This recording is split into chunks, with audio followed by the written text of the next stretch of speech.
രാവിലെ അടുക്കളയിൽ നിന്ന് തട്ടലും മുട്ടലൊക്കെ ആയിട്ടാണ് കണ്ണു തുറന്നത്. കണ്ണ് തിരുമ്പി എഴുന്നേറ്റുന്നപ്പോഴാണ് അടുത്ത് കാശില്ലെന്ന് മനസ്സിലായത്. സമയം നോക്കിയപ്പോൾ 6 മണി ആവുന്നതേ ഉള്ളൂ. അപ്പൊ കാശി അടുക്കളയിൽ കയറി. അടുക്കളയിൽ കാശി എന്ത് ചെയ്യുമായിരിക്കും ഓർത്ത് ബെഡിൽ നിന്ന് ഇറങ്ങാൻ പോയപ്പോഴാണ് കയ്യിൽ കോഫിയും കൊണ്ട് ആൾ വരുന്നത് കണ്ടത്. കോഫി കണ്ടപ്പോൾ ഞാൻ കരുതി എനിക്ക് തരാനായിരിക്കുമെന്ന്. പക്ഷെ ആശാൻ അത് സ്വയം ആസ്വദിച്ച് കുടിക്കുക. ഞാൻ ചമ്മി, അല്ലാണ്ടെന്താ. ഞാൻ വേഗം പല്ലുവെച്ച് ഫ്രഷായി ഇറങ്ങി. റൂമിലേക്ക് വന്നപ്പോൾ കാശി അവിടെ ഇല്ല. അപ്പം മനസ്സിലായി ആള് ബാൽക്കണിയിൽ കാണുമെന്ന്. വേഗം അങ്ങോട്ടേക്ക് വെച്ച് പിടിച്ചു. ആശാൻ പുറത്തേക്ക് ആളുകൾ ജോഗിങ്ങിനും മോർണിംഗ് വാക്കിനും പോകുന്നത് നോക്കി നിൽക്കുക. ആഹാ, ഇവിടെ ഒന്ന് വായി നോക്കിക്കുവാണോ? ഞാനത് ചോദിച്ചു. തിരിഞ്ഞു എന്നെ ഒന്ന് കൂർപ്പിച്ച് നോക്കി. ഞാനൊന്ന് വിളിച്ചു കാട്ടി. ഞാൻ കാശിയുടെ അടുത്ത് നിന്ന് മുഖത്തേക്ക് തന്നെ നോക്കി നിന്നു. ഞാനങ്ങനെ നോക്കുന്നുണ്ടാണെന്ന് തോന്നുന്നു. കാശി ഒരു പതർച്ചയോടെ എന്താണെന്ന് ചോദിച്ചു. ഞാൻ ഒന്നും മിണ്ടാതെ മഗ്ഗിലേക്ക് കണ്ണു കാണിച്ചു. കോഫി ഞാൻ എനിക്ക് മാത്രമേ ഇട്ടിട്ടുള്ളൂ, താനിപ്പോഴും നിൽക്കുന്ന കരുതിയില്ല. കാശി തലയെറിഞ്ഞോടെ എന്നെ നോക്കി പറഞ്ഞു. ദുഷ്ടൻ, ഏതായാലും കോഫി ഇട്ടാലേ എനിക്ക് കൂടി വെക്കായിരുന്നു. ഞാൻ കാശിയെ കെറിവിച്ച് നോക്കിക്കൊണ്ട് കയ്യിലെ മഗ്ഗ് പിടിച്ചു വാങ്ങി ചുണ്ടോടെ അടുപ്പിച്ച്. കാശിയെ നോക്കിയപ്പോൾ എൻ്റെ പ്രവൃത്തി കണ്ട് ഞെട്ടി നോക്കുവാണ്. പക്ഷെ ആ ചുണ്ടിലൊരു കള്ളച്ചിരിയും വിരിഞ്ഞിരുന്നു. അയ്യേ, അത് കണ്ടപ്പോൾ എന്തോ എനിക്കൊരു ജാലിത തോന്നി. സിദ്ധുവിൻ്റെ അടുത്ത് കാണിക്കുന്ന പോലെ ഇവിടെയും ചെയ്തു പോയി. ആ ചിരി കണ്ടപ്പോൾ വേണ്ടില്ലായിരുന്നു എന്ന് തോന്നിപ്പോയി. ഞാൻ മഗ്ഗ് കാശിയെ തിരിച്ചേൽപ്പിച്ച് ബ്രേക്ക്ഫാസ്റ്റ് റെഡിയാക്കണമെന്ന് പറഞ്ഞ് അടുക്കളയിലേക്ക് പിൻവലിഞ്ഞു. പോകുന്ന പോക്കിൽ കണ്ടു എൻ്റെ ചുണ്ട് പതിഞ്ഞെടുത്ത് നോക്കി തന്നെ കാശി ചുണ്ടിയെടുത്ത് കോഫി നുണയുന്നു. അത് കണ്ടപ്പോൾ എന്തോ ഒരുമാതിരി ഫീല് തോന്നി. അല്ലെങ്കിൽ കുറച്ച് ദിവസം കൊണ്ട് തന്നെ എനിക്ക് എന്തൊക്കെയോ മാറ്റങ്ങൾ വന്ന പോലെ തോന്നി. അതുകൊണ്ടായിരിക്കില്ല, കാശിക്ക് എൻ്റെ മേലുള്ള അപ്രോച്ച് മാറിയതുകൊണ്ട് ഫീൽ ചെയ്യുന്നതാവും. സ്വയം ഓരോന്ന് ആലോചിച്ചുകൊണ്ട് ഫ്രിഡ്ജിൽ നിന്ന് ദോശമാവെടുത്ത് ദോശ ചൂടാൻ തുടങ്ങി. ഇതിനിടയ്ക്ക് കാശി അടുക്കളയിൽ വന്നൊന്നും ഞാൻ അറിഞ്ഞില്ല. കപ്പ് സ്ലാബിൽ ശക്തിയോടെ വെക്കുന്ന ശബ്ദം കേട്ടാണ് ഞാൻ ഞെട്ടി നോക്കിയത്. കാശി എന്നെ നോക്കി അകത്തേക്ക് പോയി. ഞാൻ ആ പോക്ക് നോക്കി. പിന്നെ എൻ്റെ പണി ചെയ്യാൻ തുടങ്ങി. ദോശ ചുട്ടുവെച്ചതും വേഗം തേങ്ങ ചെരുവി ചട്നി ഉണ്ടാക്കി. പണി കഴിഞ്ഞ് വന്നപ്പോഴേക്കും സമയം 7 മണി ആവാനായിരുന്നു. ഞാൻ റൂമിലേക്ക് ചെന്നപ്പോഴേക്കും കാശി കുളിച്ചിറങ്ങിയിരുന്നു. പിന്നെ ഞാനും വേഗം കുളിക്കാൻ കയറി. കുളിച്ചിറങ്ങിയപ്പോൾ കാശി ബെഡിൽ നിന്ന് ശ്രീയേട്ടനോട് ഫോണിൽ സംസാരിക്കുന്നതാണ് കണ്ടത്. ഞാൻ പിന്നെ മിററിൻ്റെ മുമ്പിൽ നിന്ന് മുടി ഉണക്കിക്കൊണ്ട് നിൽക്കുമായിരുന്നു. വെറുതെ കണ്ണാടിയിലൂടെ കാശിയെ നോക്കിയപ്പോൾ ഫോണിൽ സംസാരിക്കുന്നുണ്ടെങ്കിലും ആളുടെ നോട്ടം മുഴുവൻ എൻ്റെ മേലായിരുന്നു.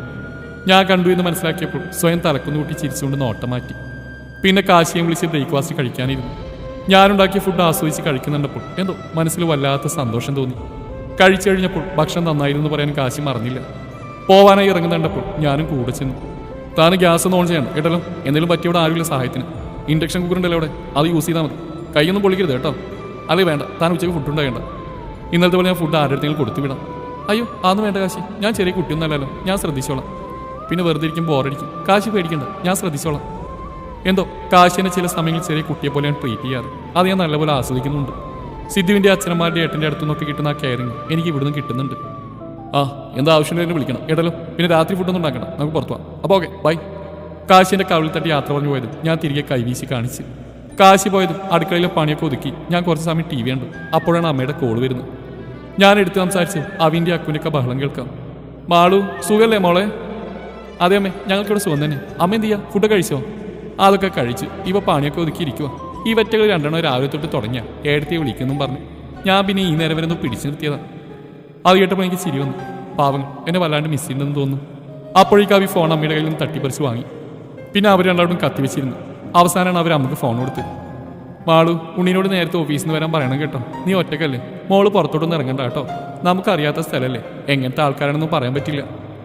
അമ്മയുടെ ആദ്യം എനിക്ക് ആ വാക്കിലൂടെ തന്നെ മനസ്സിലാക്കാൻ പറ്റുന്നുണ്ടായിരുന്നു. കാശിയുടെ കൂടെ വൈകിട്ട് പുറത്തു പോകുന്നുണ്ടെന്ന് പറഞ്ഞപ്പോൾ അമ്മക്ക് സന്തോഷമായി. ഫോൺ വെച്ച് കുറച്ച് കഴിഞ്ഞപ്പോഴുണ്ട് അടുത്ത ടീംസ് വിളിക്കുന്നു. എൻ്റെ വീട്ടിൽ നിന്ന് തന്നെ, അല്ലാതെ ആര്. ഫോൺ വിളി കഴിഞ്ഞപ്പോൾ ഞാൻ ചെന്ന് വെറുതെ കിടന്ന് കുറച്ച് കഴിഞ്ഞപ്പോഴേക്കും കണ്ണടഞ്ഞു പോയിരുന്നു. പിന്നെ എഴുന്നേൽക്കുന്ന ഫോൺ അടിക്കുന്നത് കേട്ടിട്ടാണ്. കാശിയുടെ കോളായിരുന്നു. ഫുഡ് കഴിച്ചോന്ന് അറിയാൻ വേണ്ടി വിളിച്ചതാണ്. ഇല്ല, ഉറങ്ങിപ്പോയി എന്ന് പറഞ്ഞപ്പോൾ നല്ല ചീത്ത കേട്ടു. പിന്നെ വേഗം പോയി ഫുഡ് കഴിച്ചു കഴിയുന്നവർ കാശി ലൈനിലുണ്ടായിരുന്നു. വൈകുന്നേരം ആവാനായപ്പോഴേക്കും ഞാൻ വേഗം പോയി ഒരുങ്ങി. ഒരു ബ്ലാക്ക് ടോപ്പും ജീനും എടുത്തിട്ട് മുടി പോണിറ്റയിൽ കെട്ടി കുറച്ച് സിന്ദൂരം അണിഞ്ഞ് കാശിയെ വെയിറ്റ് ചെയ്തിരുന്നു. 4 ആയപ്പോഴേക്കും കാശി എത്തി. എൻ്റെ അതേ കളർ ബ്ലാക്ക് ഷർട്ടായിരുന്നു കാശി ഇട്ടത്. സന്ധ്യയോട് അടുത്തപ്പോഴേക്കും ബാംഗ്ലൂർ നഗരം ഒന്നുകൂടെ തിരക്കി പിടിച്ചതായി തോന്നി. ആദ്യം ഷോപ്പിങ്ങിന് പോകാനാണ് തീരുമാനിച്ചത്. അത് കഴിഞ്ഞ് ഫുഡ് സ്ട്രീറ്റിലൊന്ന് കറങ്ങണം. ഇവിടുത്തെ ഫ്ലോട്ടിംഗ് പാനിപൂരിയും ഡേസി ബർഗറൊക്കെ ഭയങ്കര ഫേമസ് ആണ്. അതൊക്കെ ഒന്ന് ട്രൈ ചെയ്യണം. അതൊക്കെ ആലോചിക്കുമ്പോഴേ വായിൽ കപ്പലോടുക. എൻ്റെ ഉത്സാഹം കണ്ടിട്ടാണ് തോന്നുന്നു കാശി നിന്ന് ചിരിക്കുന്നുണ്ട്. ആശാൻ ഈ കാഴ്ച വന്ന് പുത്തിരിയല്ലല്ലോ, വർഷങ്ങളായി ഇവിടെ തന്നെയല്ലേ. ഞാനതിന് തിരികെ ചുണ്ടൂട്ടി കാണിച്ചു. കൊമേഴ്ഷ്യൽ സ്ട്രീറ്റിലേക്കാണ് ആദ്യം തന്നെ പോയത്. അവിടേക്ക് കടന്നപ്പോൾ തന്നെ ജനത്തിരക്കൊണ്ട് കാശിൻ്റെ കൈ കോർത്ത് പിടിച്ചിരുന്നു. ബാംഗ്ലൂരിൻ്റെ ജീവൻ തന്നെ ഇവിടെയാണ് തോന്നുന്നു. പലർക്കും പല ഭാവഭേദങ്ങളുമാണ്.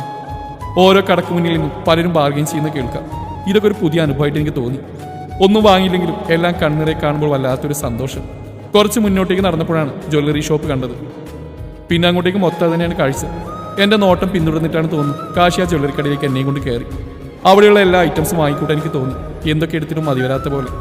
എനിക്ക് പണ്ടേ ക്രേസുള്ള കാര്യമാണ് ഈ ഇയറിംഗ് കളക്ഷൻ. ജിമിക്കാണെങ്കിൽ പിന്നെ പറയും വേണ്ട. അവിടെ ബ്ലാക്ക് മെറ്റലിൻ്റെയും വൈറ്റ് മെറ്റലിൻ്റെയും ഗോൾഡിനും എല്ലാ വെറൈറ്റിയിലുമുള്ള ജിമിക്ക്.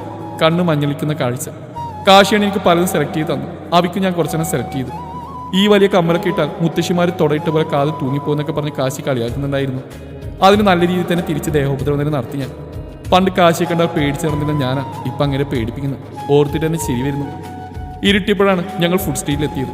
അവിടെയൊക്കെ അപാര തിരക്ക് തന്നെ. അവിടെ ആകമാനം ടൂറിസ്റ്റിനെയും ഫുഡീസിനെയൊക്കെ കാണാം. കോട്ടൺ ക്യാൻഡി വിൽക്കുന്ന കണ്ടപ്പോൾ കഴിക്കാൻ ആഗ്രഹം. അങ്ങനെ അത് വാങ്ങിച്ച് കഴിച്ചു. എനിക്ക് വാങ്ങി തന്നല്ലാതെ കാശി വാങ്ങിയില്ല. പക്ഷേ ഞാൻ എൻ്റേത് കാശി കൊണ്ട് നിർബന്ധിച്ച് കഴിപ്പിച്ചു. പിന്നെ ഒരു ദാബയിൽ കയറി പാനിപ്പൂരിയും ജിലേബിയും കണ്ട എല്ലാ ഐറ്റംസും കഴിച്ചു.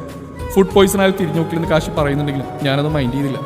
ബാക്കിയുള്ള സ്ഥലങ്ങളിൽ പിന്നെ പോകാമെന്ന് കാശി പറഞ്ഞുകൊണ്ട് രാത്രികത്തെ ഫുഡും അവിടുന്ന് കഴിച്ചിട്ടാണ് ഞങ്ങൾ തിരികെ പോയത്. റൂമിലെത്തിയതും താൻ കട്ടിലേക്ക് ഒറ്റ വീഴ്ചയായിരുന്നു. കാശി എന്നെ ചീത്ത പറഞ്ഞ് കുളിക്കാൻ കയറ്റി. കുളി കഴിഞ്ഞപ്പോഴേക്കും ഞാൻ വേഗം കയറി പുതച്ച് കിടന്നു. കുറച്ച് കഴിഞ്ഞപ്പോൾ കാശിൻ്റെ അടുത്ത് വന്ന് കിടക്കുന്നത് ഞാൻ അറിയുന്നുണ്ടായിരുന്നു. ഞാൻ ഉറങ്ങിയെന്ന് വിചാരിച്ചിട്ടാവും കാശി പതിയെ എന്നെ ആ നെഞ്ചിലേക്ക് അയറ്റി കിടത്തി. ആ കൈകൾ എൻ്റെ ഇടുപ്പിലമർന്നപ്പോൾ എൻ്റെ ഹൃദയം ശക്തിയായി മിടിച്ചു. അതിൻ്റെ പ്രകമ്പന ഒരു വേള കാശി കേൾക്കുമോ എന്ന് വരെ ഞാൻ ഭയന്നു. ആ കൈകൾ എൻ്റെ തലയിൽ പതിയെ തലോടുന്നുണ്ടായിരുന്നു. ആ തലോടലിൽ ആ ഹൃദയതാളവും കേട്ട് കുറേ നാളുകൾക്ക് ശേഷം സമാധാനത്തോടെ ഞാൻ ഉറങ്ങി. രാവിലെ എണീക്കുമ്പോൾ കാശി അടുത്തില്ലായിരുന്നു. നോക്കിയപ്പോൾ ബാത്റൂമിൽ നിന്നും വെള്ളം വീഴുന്ന ശബ്ദം കേൾക്കാം. കുളിക്കാം, രാവിലെ ഓഫീസിൽ പോകണ്ടല്ലേ. ഞാൻ വേഗം എണീറ്റ് പോയി രാവിലത്തേക്ക് വേണ്ട റെഡിയാക്കി വെച്ചു. കാശി അപ്പോഴേക്ക് റെഡിയായി വന്നിരുന്നു. ഞങ്ങൾ രണ്ടുപേരിരുന്ന് ബ്രേക്ക്ഫാസ്റ്റ് കഴിച്ചു. ശേഷം കാശി ഓഫീസിലേക്ക് പോയി. കാശി പോയതിൻ്റെ പുറകെ സിദ്ധു എൻ്റെ ഫോണിലേക്ക് വിളിച്ചു. എന്താടാ പൊട്ട, രാവിലെ തന്നെ നിനക്ക് ഓഫീസിലൊന്നും പോകണ്ടേ? ഫോൺ എടുത്ത് ഞാൻ ചോദിച്ചു. പൊട്ട നിന്റെ കെട്ടിയോനാടി. രാവിലെ തന്നെ എന്തിനാണോ അങ്ങയുടെ നെഞ്ചത്തി കയറുന്നത്? ഓ, കെട്ടിയോന്ന് പറഞ്ഞപ്പോൾ കൊണ്ടല്ലോ. എന്താണ് മോള്, പ്രണയമാണോ? പ്രണയം? പ്രണയമായിരിക്കാം, എനിക്കറിയില്ല. പക്ഷേ കാശിയായിട്ടുള്ള ഓരോ നിമിഷവും ഞാൻ സന്തോഷവതിയാണ്. ഒരു സുരക്ഷിതത്തെ എനിക്ക് വല്ലാതെ ഫീൽ ചെയ്യുന്നുണ്ട്. ചിലപ്പോൾ എൻ്റെ ഭർത്താവിനോട് തോന്നുന്ന സ്നേഹം ബഹുമാനമൊക്കെ ആവാം. എനിക്കറിയില്ല, നീ അത് വിട്. അവനും പിന്നെ അതിനെക്കുറിച്ചൊന്നും സംസാരിച്ചില്ല. ഒരു പക്ഷേ അവൾ തന്നെ അവളുടെ ഉള്ളിൽ പ്രണയം കണ്ടെത്തില്ലെന്ന് വിചാരിച്ചാവും.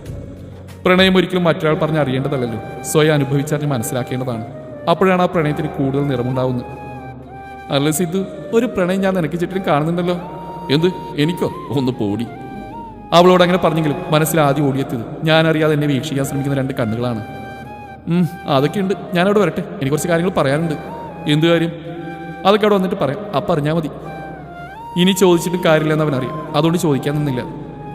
അല്ലടാ, നീ എന്തെന്ന് ഓഫീസിൽ പോകാത്തേ? എന്നെ കൊണ്ടൊന്നും പറയിപ്പിക്കരുത്. നീ അവിടെ പോയി സൂയിക്കുമല്ലേ, ഒരു പണിയില്ലല്ലോ. ബാക്കിയുള്ളവർക്കാ ഇവിടെ ജോലി. ഞാൻ പണിയെടുത്തെടുത്ത് മടുത്തു. ഇനി നീ വന്നിട്ട് ഞാൻ പോകുന്നുള്ളൂ, അതുവരെ ഞാൻ ലീവില്ല.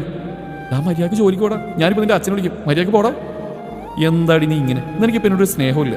ആ കാശിയുടെ കൂടെ കൂടി നീ ഒരു മുതലാളിച്ചായി മാറുക. പണ്ട് നിനക്ക് എന്നോട് എന്ത് സ്നേഹമായിരുന്നു, ഇപ്പം ആളാകെ മാറി. ഇല്ലാത്ത സങ്കടം വരുത്തി സിദ്ധു പറഞ്ഞു. മാള് കുറച്ചു നേരമൊന്നും മിണ്ടിയില്ല. അവൾക്കറിയാം ഇത് മൊത്തം അവൻ്റെ അടവാണെന്ന്. പിന്നെ ചങ്കായി പോയില്ലേ. മതി മതി, ഇന്നത്തേക്ക് നീ പോകണ്ട. പക്ഷെ നാളെ തൊട്ട് പോയിക്കോണം. അന്നേരം ഈ ചീപ്പ് നമ്പരായിട്ട് ഇറങ്ങിയാലുണ്ടല്ലോ. നാളെ ഞാൻ എന്തായാലും ജോലിക്ക് പോയിരിക്കും, ഉറപ്പ്. കുറച്ചു നേരം കൂടി സംസാരിച്ച ശേഷം ഫോൺ വെച്ച് കഴിഞ്ഞതും എൻ്റെ മനസ്സിലേക്ക് വന്ന ചോദ്യം, എനിക്കിപ്പോൾ കാശിയോട് തോന്നുന്ന വികാരം എന്താണ്? പ്രണയമാണോ എനിക്ക് അയാളോട്? എനിക്കതിനൊരു ഉത്തരം ലഭിക്കാത്തതുകൊണ്ട് ഞാൻ മറ്റു കാര്യങ്ങളിൽ വ്യാപൃതയായി. അന്ന് വൈകിട്ട് ഞങ്ങൾ ബാംഗ്ലൂരിൻ്റെ നഗരഭംഗിയിലേക്ക് കൂടിയിട്ടു.